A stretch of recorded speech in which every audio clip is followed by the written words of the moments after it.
दावे के साथ पूरे कॉन्फिडेंस में आप कह सकते हैं कि वाल्मीकि नगर में पूरे बिहार ही नहीं देश भर के लोगों को घूमने आना चाहिए। बिल्कुल, क्योंकि वाल्मीकि नगर का जो वीटीआर है पूरे वर्ल्ड में सबसे फेमस है। और देश नीतीश कुमार जी जो बिहार के विकास पुरुष हैं, जो जीरो टॉलरेंस नीति पे विश्वास करते हैं। आप पूरे बिहार में कहीं भी किसी भी चौराहे पे रात का 2 बजे हो या रात का या सुबह का 3 बजे हो, आप बिल्कुल सुरक्षित हैं। और अगर जहाँ तक मेरे विधानसभा की बात है तो मैंने अपना व्हाट्सएप नंबर प्रत्येक लोगों को दिया है पब्लिकली।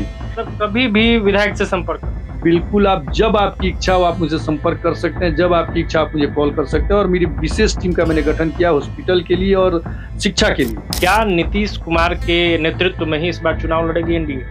नीतीश कुमार जी का चेहरा ही एक स्वच्छ चेहरा है जिसको आगे करके एनडीए अपनी सत्ता में आएगी। तो सवाल तो बड़े स्तर पर उठ रहे हैं, जो गठबंधन है वो कह रही है कि इस बार तो कहानी खत्म है, चूंकि अब लोग जो है उब चुके हैं इस शासनकाल से। देखिए, जो महाठगबंधन है ना, उसके पास तो कोई मुद्दा है नहीं।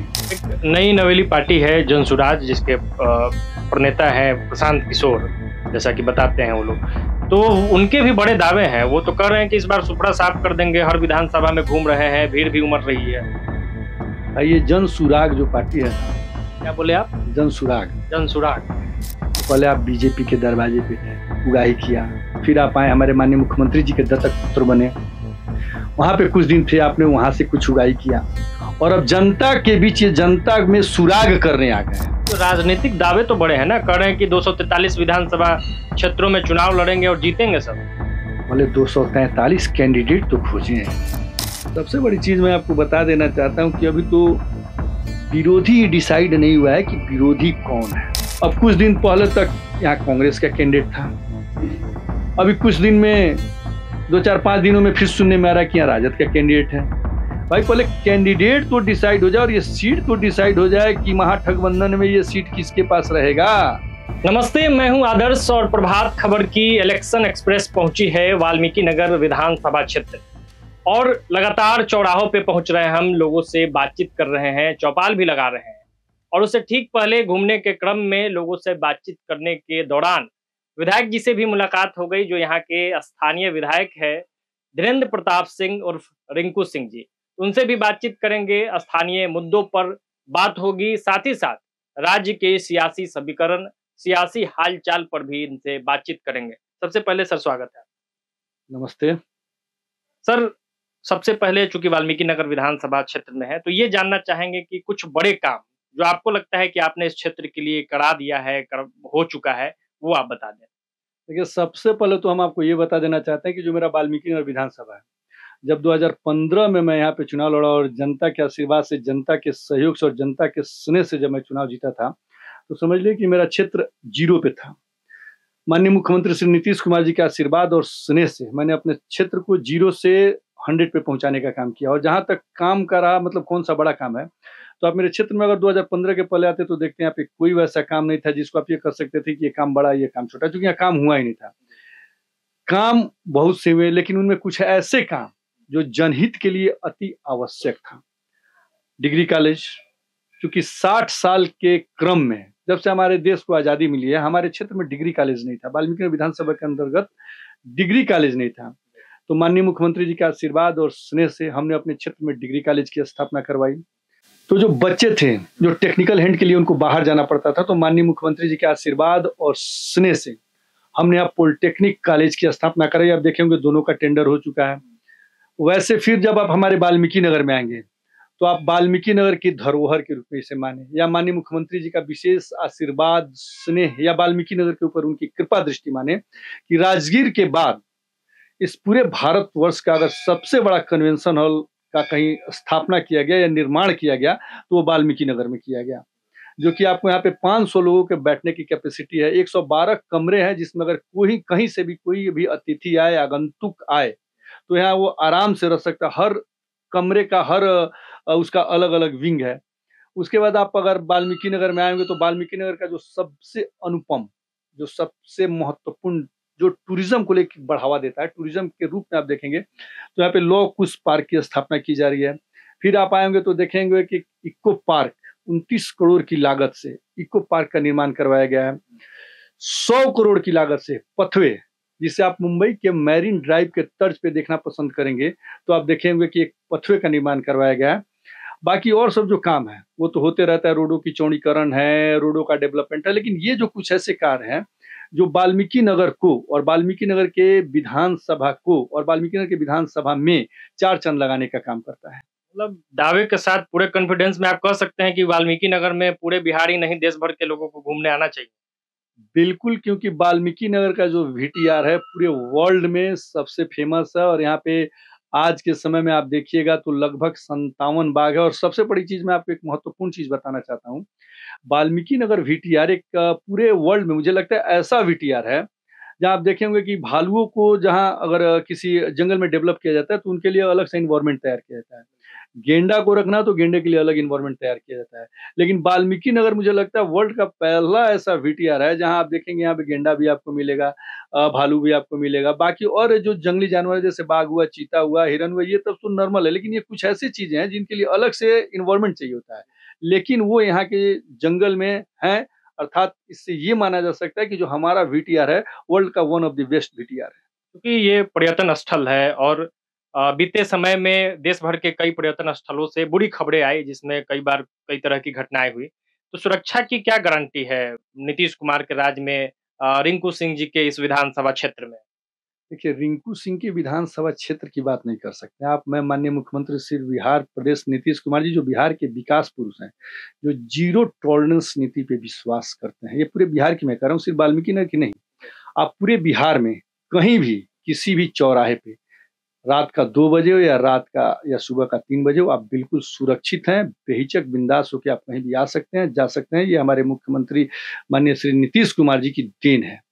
तो वाल्मीकि नगर तो आप ये मान के चलिए कि बिल्कुल सुरक्षित। आप आज तक यहाँ पे किसी तरह का कोई भी घटना, अप्रिय घटना आज तक मुझे नहीं लगता है कि कभी हमने हमने सुना है या आपको कभी भविष्य में भी सुनने को मिलेगा। अब सर चूंकि कुछ मुद्दों पे आते हैं, हम चौक चौराहे पर गए वाल्मीकि नगर विधानसभा क्षेत्र के, तो कुछ मुद्दे मेरे सामने आए जैसे कि उसमें एक बड़ा मुद्दा ये था कि खाद जो है वो पर्याप्त मात्रा में लोगों को नहीं मिल पा रहा है और कालाबाजारी हो रही है। तो इसको लेकर क्या कुछ प्रयास कर रहे हैं? देखिए, जो कालाबाजारी करने वाले हैं, मैंने अभी आपको बताया कि माननीय मुख्यमंत्री जी भ्रष्टाचारियों पे भी लगाम लगाते हैं, उनको भी सलाखों के पीछे डालते हैं। तो जहां तक आपको बता दूं मैं, कालाबाजारी का जहां तक बात है तो आप देखेंगे जब इसकी सूचना मुझे मिली, मैंने तुरंत यहाँ के जिला पदाधिकारी से बात किया। जिला पदाधिकारी महोदय ने अविलंब छापामारी करवा के 2 से 3 ऐसे दुकानें हैं जो सबसे महत्वपूर्ण थी, जिनके द्वारा कालाबाजारी की जाती थी, उनको उन्होंने सील करवाया। तो ये सील हुआ, उनके ऊपर एफआईआर हुआ, जिसकी वजह से मैं ये तो नहीं कर सकता कि बिल्कुल 100%, लेकिन फिर भी अभी बहुत हद तक खाद की कालाबाजारी बंद हो गई है और लोगों को उचित मूल्य पे, उचित समय पे खाद मिल रहा है। स्वास्थ्य को लेकर भी कई सवाल हुए और चूंकि सरकारी स्तर पे जो व्यवस्थाएं हैं, जो योजना है, वो तो हम लोग जान रहे हैं कि है, लेकिन कई सवाल उठे हैं कि अस्पताल में ठीक ढंग से इलाज नहीं हो पा रहा है, दवाओं की कमी को लेकर भी सवाल उठे हैं।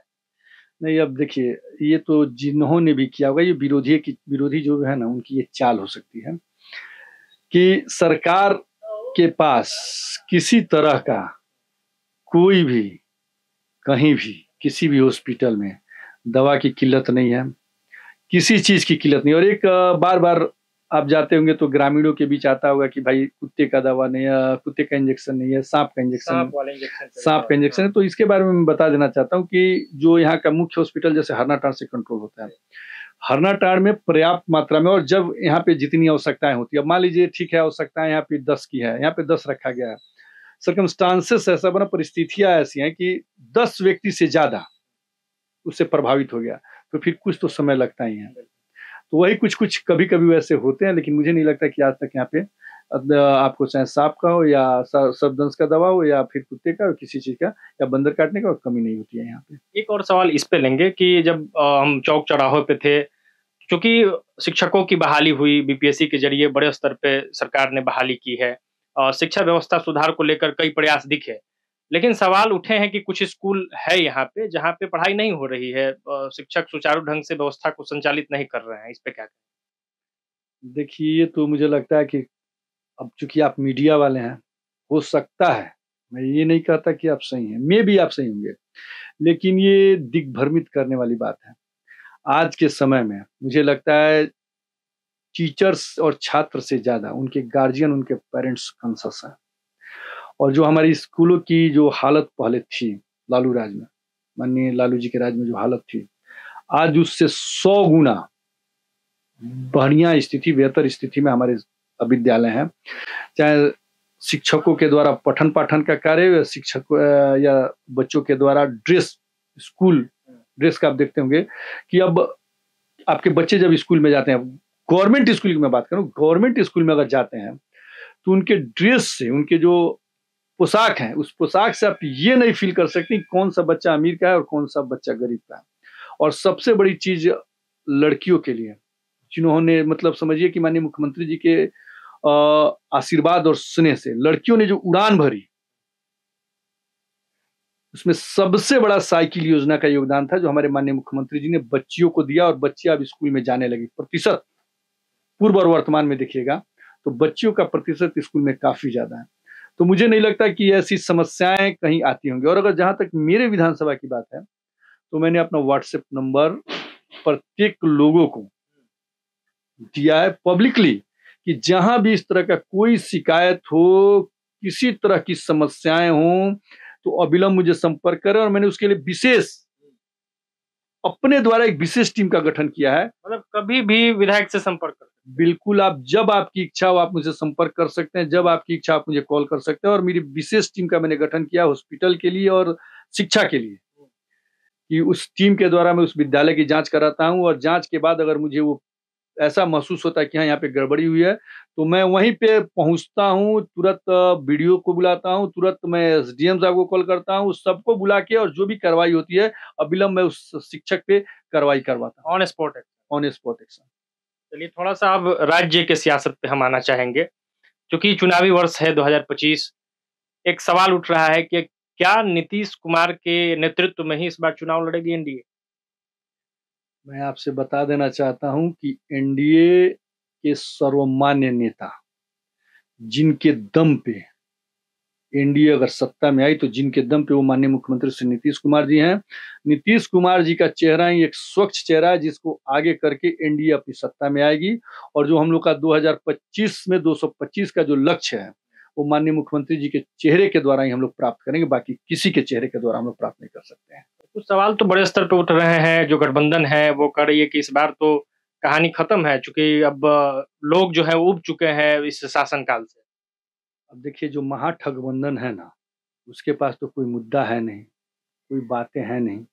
उन्होंने अपने शासन काल के 20 साल में क्या किया, कोई एक ऐसी चीज बताएं जो उनके शासन काल में हुआ था।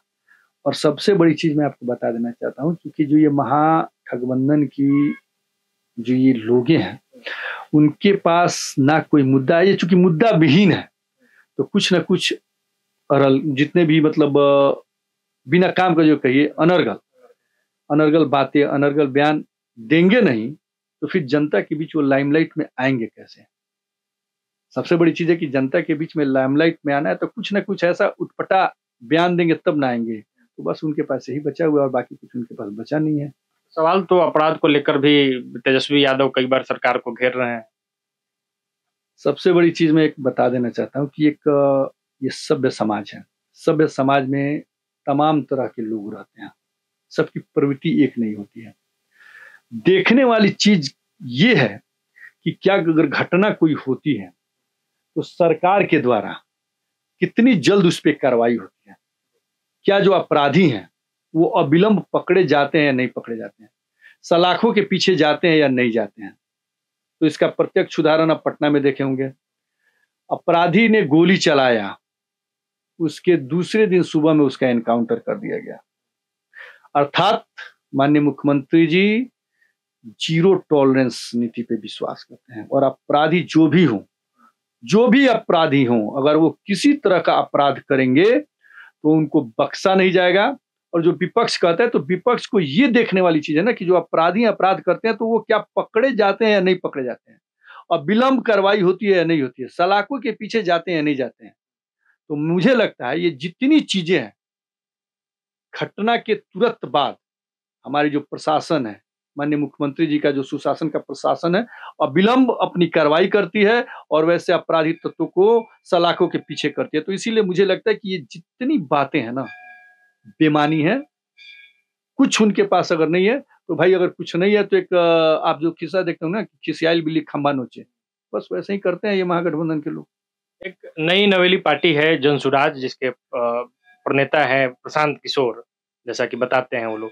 तो उनके भी बड़े दावे हैं, वो तो कह रहे हैं कि इस बार सुपड़ा साफ कर देंगे, हर विधानसभा में घूम रहे हैं, भीड़ भी उमड़ रही है।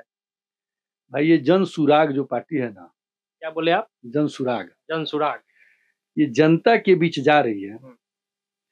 और सबसे बड़ी चीज मैं बता देना चाहता हूँ, इस पार्टी का गठन कहाँ से हुआ। भाई आपके पास पैसा कहाँ से आया? तो पहले आप बीजेपी के दरवाजे पे थे, मैंने जो हमारे साथी हैं उनसे आपने इलेक्शन मैनेजमेंट के नाम पे उगाही किया, फिर आप आए हमारे माननीय मुख्यमंत्री जी के दत्तक पुत्र बने, वहां पे कुछ दिन थे, आपने वहां से कुछ उगाही किया और अब जनता के बीच ये जनता में सुराग करने आ गए हैं। कैसा सुराग की बात कर रहे हैं? अब इनके पास तो कुछ है नहीं, जितने भी इनके पास पैसे हैं वो भ्रष्टाचार से इनके पास इधर उधर का जो पैसा है, तो उसको अब जनता के बीच ये क्या करेंगे, कैसे यूटिलाइज करेंगे। तो भाई एक पार्टी बना लो, चुनाव लड़ा दो, और जहां तक इनका बात है कि भाई सीट आना, तो अब तो वो समय बताएगा ना कि कितना सीट आएगा। बहुत सी पार्टियां आती हैं जाती हैं, और प्रशांत किशोर जी का जहां तक मैं बात करना चाहता हूं, तो अगर इस पार्टी का गठन मतलब इन मोमेंट जब आता है चुनाव का, उस समय क्यों किया गया भाई? आप तो 5 साल से कह रहे थे कि मैं समाज सेवा कर रहा हूँ, समाज सेवा कर रहा हूँ। आपने जो अपना दल का गठन किया वो एक सामाजिक सरोकार को लेके किया था कि मैं समाज सेवा कर रहा हूँ। तो भाई ये कौन सी समाज सेवा है आपकी कि जैसे इलेक्शन का समय नजदीक आया आपने तुरंत एक पार्टी का गठन किया? पहले भाई आप समाज सेवा में अपना प्रदर्शन तो बेहतर करते हैं कि भाई मैं समाज सेवा में हूँ मैं यहाँ गया ऐसे किया, मैं यहाँ गया ऐसे किया। वो 5 साल से समाज सेवा, तो कौन सी समाज सेवा वो बता सकते हैं कि उन्होंने समाज सेवा के लिए कौन सा या समाज के लिए कौन सा बेहतर काम किया है? क्योंकि इसके पूर्व पार्टी के पूर्व वो तो कहीं भी मन से कहते थे कि मैं जनता के लिए समाज सेवा करने आया हूँ। तो क्या कोई 5 वैसा काम बता सकते हैं जो उन्होंने समाज के लिए किया और समाज की सेवा में किया? तो फिर वो अपने पार्टी का गठन करे और जनता के बीच आए, जनता में उनका बिल्कुल स्वागत रहेगा। लेकिन उनके पास गिनवाने के लिए नहीं है ना कि वो कुछ काउंट करवा दे कि मैंने ये समाज के लिए किया है। तो राजनीतिक दावे तो बड़े हैं ना, कह रहे हैं कि 243 विधानसभा क्षेत्रों में चुनाव लड़ेंगे और जीतेंगे सब। भाई पहले अपना एक चीज बताइए, अब 243 में लड़ेंगे, पहले 243 कैंडिडेट तो खोजें। सबसे बड़ी चीज है कि उनके पास 243 कैंडिडेट पूरा होगा कि नहीं होगा ये भी सस्पिशियस है। पहले 243 कैंडिडेट खोजें, फिर देखा जाएगा कि भाई इनके पास सीट कितना आता है, वो तो बाद की चीज है। पहले कैंडिडेट खोजना सबसे महत्वपूर्ण है, वो पूरा कर लें पहले। ये सीट का आपने 2 बार जिक्र कर दिया, क्या अनुमान लगता है? अभी तो लंबे समय से राजनीति कर रहे हैं, बिहार की राजनीति को समझते भी हैं, क्या कुछ कमाल कर पाएगी ये पार्टी? कौन सी पार्टी? वही जनसुराज। क्या बात कर दी जनसुराग, मैंने अभी आपको बताया कि वो कोई पार्टी ही नहीं है, वो तो बाद में देखा जाएगा ना भाई। वो अपना कैंडिडेट खोज लें, 243 कैंडिडेट खोज लें 243 विधानसभा पे, फिर देखा जाएगा कि उनको सीट कितना आता है। अगर हमारे पास मान लीजिए कैंडिडेट ही पूरा नहीं हो तो फिर हम आगे का दावा कैसे करेंगे, देखा जाएगा उस समय। आखिर के कुछ सवाल अब चूंकि फिर से अपने वाल्मीकि नगर में पहुंचते हैं, तो कैसी तैयारी चल रही है? चुनाव बमुश्किल तीसरे चौथे महीने में इसके बाद हो जाएगी। देखिए हम जनता के बीच अपने कार्यों को लेके जाएंगे। मैंने काम किया है, खेती किया है, तो अगर मैंने खेती किया है तो मैं जनता के पास जाऊंगा, अपनी मजदूरी के लिए मांग करूंगा। अगर जनता को लगता है कि हाँ ठीक है इस बंदे ने कुछ क्षेत्र के लिए किया है, तो वो मुझे उचित मजदूरी देंगे। अगर लगता है कि भाई ये काम नहीं किया है तो ठीक है, मुझे उचित मजदूरी नहीं मिलेगी। लेकिन मुझे अपने माननीय मुख्यमंत्री जी पर पूर्ण भरोसा है कि उनके द्वारा किए गए कार्यों के आधार पे जनता का हम लोगों को पूर्ण समर्थन मिलेगा, और 2025 में जो 225 का लक्ष्य हमने रखा है, माननीय मुख्यमंत्री जी ने रखा है प्रत्येक विधायकों के लिए, वो पूरा होगा। और बिल्कुल माननीय मुख्यमंत्री जी का आशीर्वाद स्नेह से ये पूरा होगा। स्थानीय लेवल पे जो आपके विरोधी हैं, जो चुनाव लड़ते हैं आपके खिलाफ में या तैयारी कर रहे हैं, उनके भी दावे बहुत मजबूत है। वो भी कह रहे हैं कि इस बार जीत नहीं मिल पाएगी धीरेन्द्र प्रताप सिंह को। सबसे बड़ी चीज मैं आपको बता देना चाहता हूं कि अभी तो विरोधी ही डिसाइड नहीं हुआ है कि विरोधी कौन है। अब कुछ दिन पहले तक यहाँ कांग्रेस का कैंडिडेट था, अभी कुछ दिन में 2-4-5 दिनों में फिर सुनने में आ रहा है कि यहाँ राजद का कैंडिडेट है। भाई पहले कैंडिडेट तो डिसाइड हो जाए और ये सीट तो डिसाइड हो जाए कि महागठबंधन में ये सीट किसके पास रहेगा। उसके बाद फिर देखा जाएगा कि कौन सा कैंडिडेट आ रहा है, क्या कर रहा है। और सबसे बड़ी चीज मैं आपको बता देता हूं, जनता सर्वोपरि है, जनता मालिक है, जनता राजा है। जनता यहाँ पे जिसको बनाएगी वही यहाँ से चुन के वाल्मीकि नगर विधानसभा से बिहार विधानसभा का नेतृत्व करेगा। धन्यवाद सर आपका। बिल्कुल, बहुत बहुत धन्यवाद आपको भी। तो वाल्मीकि नगर के विधायक धीरेन्द्र प्रताप सिंह और रिंकू सिंह थे। इन्होंने हर बात पे जवाब दिया। जनता के भी जो सवाल थे, जो चौक चौराहे से गांव-गांव घूम के हम लोगों ने लोगों से पूछा था, वो सवाल भी हमने इनसे लिया। बिहार के सियासत पर भी इनसे बातचीत हुई। ये बातचीत का अंश आपको कैसा लगा, कमेंट बॉक्स में अपनी राय और प्रतिक्रिया जरूर दीजिएगा। फिलहाल के लिए इतना ही, दीजिए इजाजत। बहुत बहुत धन्यवाद। प्रभातखबर.com, विश्वास वही, रफ्तार नहीं।